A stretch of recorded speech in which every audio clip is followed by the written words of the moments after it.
Hey guys, welcome back to Prep Humanities. Hope you all are doing absolutely fine. आज के इस video lecture में हम BA first semester history major का जो पहला यूनिट है और उसका जो लास्ट पार्ट है, आज लास्ट टॉपिक हम उसका कवर करने जा रहे हैं, जिसका टाइटल होने जा रहा है इंडस वैली सिविलाइजेशन। सो इस वाले टॉपिक से जो है ना, आपको ज़रूर जो है लॉन्ग आंसर टाइप क्वेश्चन पूछा जा सकता है एग्ज़ाम के अंदर। हाई चांसेस है इस वाले टॉपिक से पूछने के। तो टॉपिक को स्टार्ट करने से पहले हम जो है आपका जो है शुक्रिया अदा करना चाहते हैं। 500 जो है सब्सक्राइबर्स हमारे क्रॉस हो चुके हैं और जल्दी से जल्दी आप हमारे 1K भी करवा दो।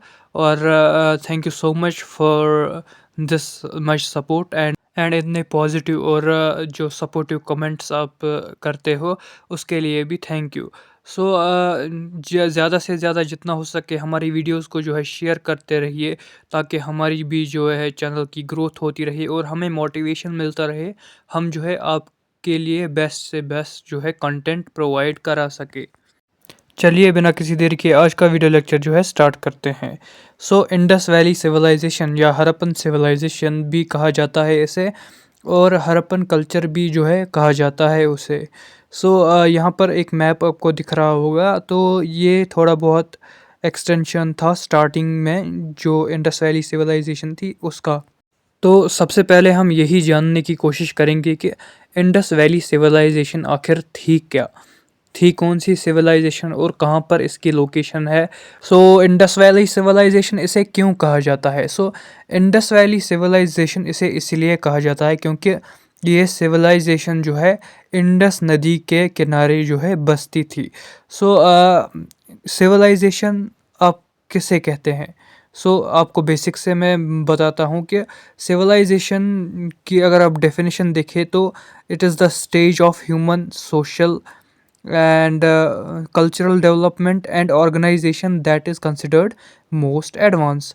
यानी कि कोई भी ह्यूमन सोसाइटी के अंदर जब सोशल और कल्चरल डेवलपमेंट्स होती है और वो सोसाइटी जब फिर ऑर्गेनाइज्ड सोसाइटी बन जाती है और वहाँ पर जो है टेक्नोलॉजीज़ वगैरह जो है एडवांस्ड हो जाती है, उसी सोसाइटी को जो है सिविलाइजेशन का नाम दिया जाता है फिर बाद में। सो इंडस वैली सिविलाइजेशन जो है ना, इसे एक और नाम भी दिया गया है हड़प्पन सिविलाइजेशन। क्यों दिया गया है हड़प्पन सिविलाइजेशन का नाम? क्योंकि जो हड़प्पा जो साइट है इसकी, वो जो है सबसे पहली ढूंढी गई थी। क्योंकि जो हड़प्पा जो साइट है वो सबसे पहली साइट थी जो ढूंढी गई थी, तो इसी हड़प्पा के नाम पे इसे जो है हड़प्पन सिविलाइजेशन का भी नाम पड़ा और इसे बाद में हड़प्पन कल्चर भी कहा गया और इंडस वैली सिविलाइजेशन भी कहा गया। इंडस वैली सिविलाइजेशन जो है ना, ये स्प्रेड हुई है जो मॉडर्न डे इंडिया की अगर हम बात करें, पाकिस्तान की बात करें और जो अफ़गानिस्तान था, ये सारे एरिया जो है कवर करती थी ये इंडस वैली सिविलाइजेशन। सो ये कितना एरिया कवर करती थी? 1.3 मिलियन स्क्वायर किलोमीटर्स ऑलमोस्ट ये कवर करती थी। सो इसके जो इसका जो एक्सटेंड था वो मैं आपको डिटेल में बताता हूँ। जहाँ तक एक्सटेंट की बात की जाती है तो कहा जाता है कि जो नॉर्थ साइड है ना, नॉर्थ साइड में जो है जम्मू एंड कश्मीर में एक जगह है मांडा, वहाँ से लेकर साउथ साइड में दाइमाबाद जो गुजरात साइड में है।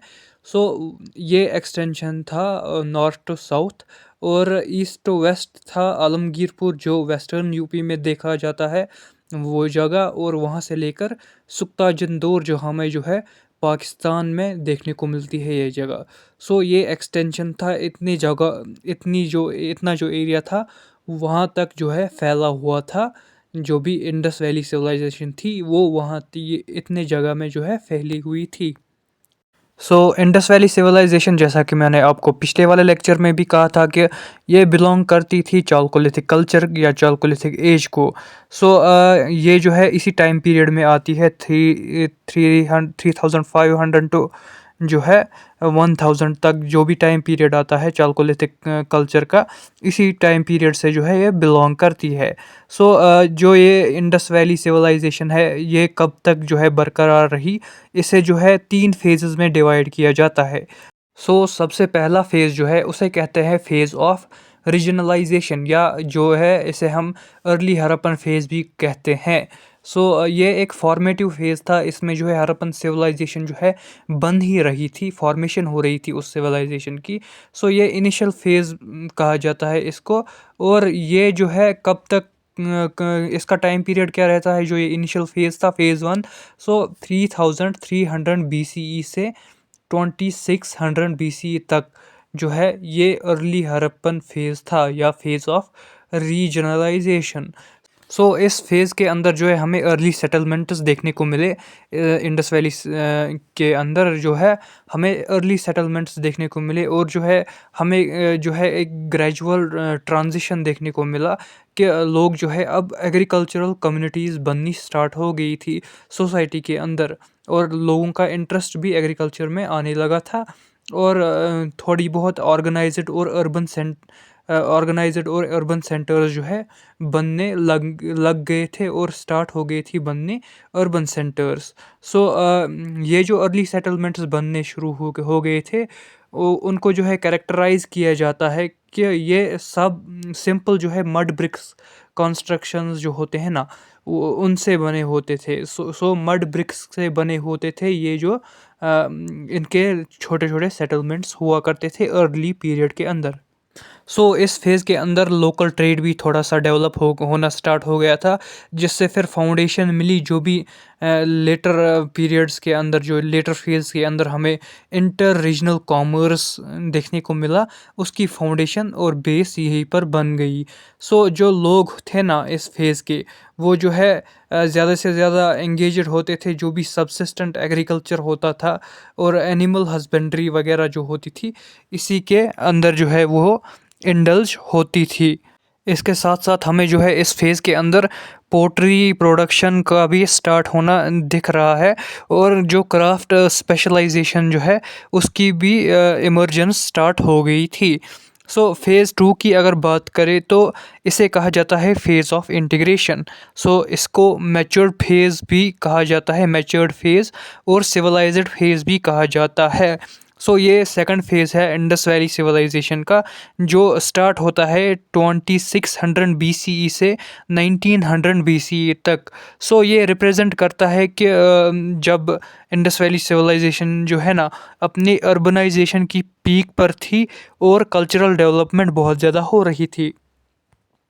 इसी पीरियड के अंदर जो है हमें देखने को मिलता है कि जो बड़े बड़े मेजर अर्बन सेंटर्स है वो बनने स्टार्ट हो गए थे, जैसे कि मोहनजोदारो, हड़प्पा, लोथल, कालीबंगा वगैरह। ये जो साइट्स है ना, ये बननी स्टार्ट हो गई थी, ये बड़ी बड़ी साइट्स, बड़े बड़े अर्बनाइज्ड सेंटर्स। इससे हमें देखने को, इसमें इन टाउन्स के अंदर हमें देखने को मिला कि जो टाउन प्लानिंग है वो बहुत ज़्यादा एडवांस्ड है, और जो ड्रेनेज सिस्टम है ना वो भी बहुत ज़्यादा एडवांस्ड था, और हमें जो है आर्किटेक्चर भी बहुत ज़्यादा अच्छा देखने को मिला है इन जो है अर्बन सेंटर्स के अंदर। इस फेज़ के, ये जो फेज़ है ना, ये एक्सटेंसिवली ट्रेड नेटवर्क्स जो है वो मार्क करता है, यानी कि इस फेज़ के अंदर जो है एक्सटेंसिव ट्रेड हुआ करता था बाकी जगहों से भी।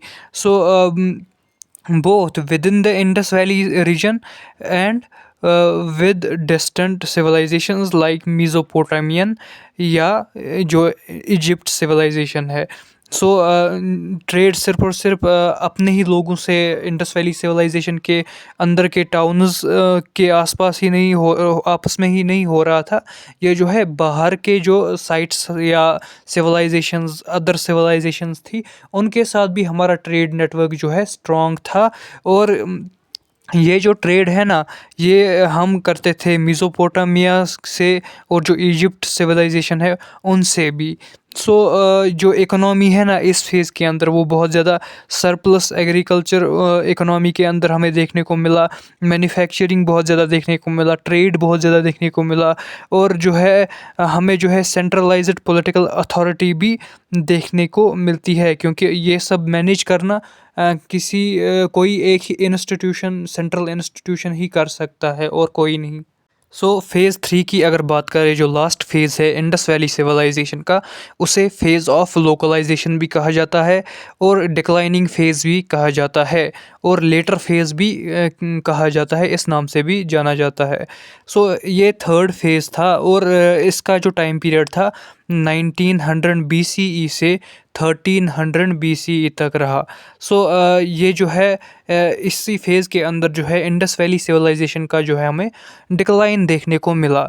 इस पीरियड ये जो पीरियड है ये कैरेक्टराइज किया जाता है फ्रेगमेंटेशन ऑफ अर्बन सेंटर्स, यानी कि कहा जाता है कि इस पीरियड के अंदर जो है अर्बन सेंटर्स जो है टूट कर बिखर गए और फ्रेगमेंटेशन हो गई। मतलब जो लोग हैं वो दूर दूर बसने स्टार्ट हो गए थे और जो है जो बड़ा टाउन था वो छोटे छोटे गाँवों में बट गया और जो है बहुत ज़्यादा दूर दूर चले गए और दूर दूर जगहों पर जो है अपनी अलग अलग सेटलमेंट्स तैयार कर दी। इसीलिए इसको जो है कहा जाता है कि ये डिक्लाइन था इंडस वैली सिविलाइजेशन का और इस फेज़ के अंदर हमें ट्रेड नेटवर्क्स का भी जो है डिक्लाइन देखने को मिला और जो है हमें शिफ्ट देखने को मिला कि जो अर्बन सिविलाइजेशन थी, ये अर्बन सेंटर्स थे, वो ख़त्म हो गए और अब जो है रूरल सेटलमेंट्स ज़्यादा से ज़्यादा बनने स्टार्ट हो गए थे। अगर हम देखें कि बहुत सारे फैक्टर्स हमें देखने को मिलते हैं जिन्होंने इसके जो है डिक्लाइन में जो है कंट्रीब्यूट किया होगा, यानी कि क्या क्या काजेज़ हो सकते हैं कि ये इंडस वैली सिविलाइजेशन जो है डिक्लाइन हो गई। इन काजेज़ के अंदर आते हैं जो है एनवायरनमेंटल चेंजेस है, कोई कहता है कि इकोनॉमिक फैक्टर्स हैं इसलिए ये डिक्लाइन हो गई और कोई कहता है कि कोई एक्सटर्नल इन्वेजन शायद हुआ होगा या कॉन्फ्लिक्ट हुआ होगा जिस वजह से जो है ये सिविलाइजेशन जो है डिक्लाइन हो गई। अगर हम देखें जो एक वक्त पर जो अर्बन सेंटर्स ग्रेजुअली डिक्लाइन होने स्टार्ट हो गए थे, तो बहुत ज़्यादा जो है हमें जो है कुछ ऐसी साइट्स भी देखने को मिलती है जो अबंडन कर दी गई थी, बिल्कुल वहाँ पर कोई भी नहीं रह रहा था। आज के लिए इतना ही। आज के वीडियो लेक्चर में हमने देखा कि इंडस वैली सिविलाइजेशन क्या है, सिविलाइजेशन किसे कहते हैं, और हमने देखा कि इंडस वैली सिविलाइजेशन के जो 3 फेजेस है वो क्या क्या है, उसके अंदर क्या क्या हुआ है। जो डिक्लाइन हम जो है डिटेल में कवर करेंगे क्योंकि उस पे भी क्वेश्चन आ सकता है कि इंडस वैली सिविलाइजेशन कैसे डिक्लाइन हो गई, और जो क्वेश्चन आ सकता है वो फीचर्स पे भी आ सकता है, टाउन प्लानिंग कैसी थी वगैरह। ये जो टॉपिक्स है, ये जो रिमेनिंग पार्ट्स है, ये हम नेक्स्ट लेक्चर में कवर करेंगे क्योंकि ये वीडियो जो है बहुत लंबी हो जाएगी और आप भी बोर हो जाओगे ये देखते देखते फिर।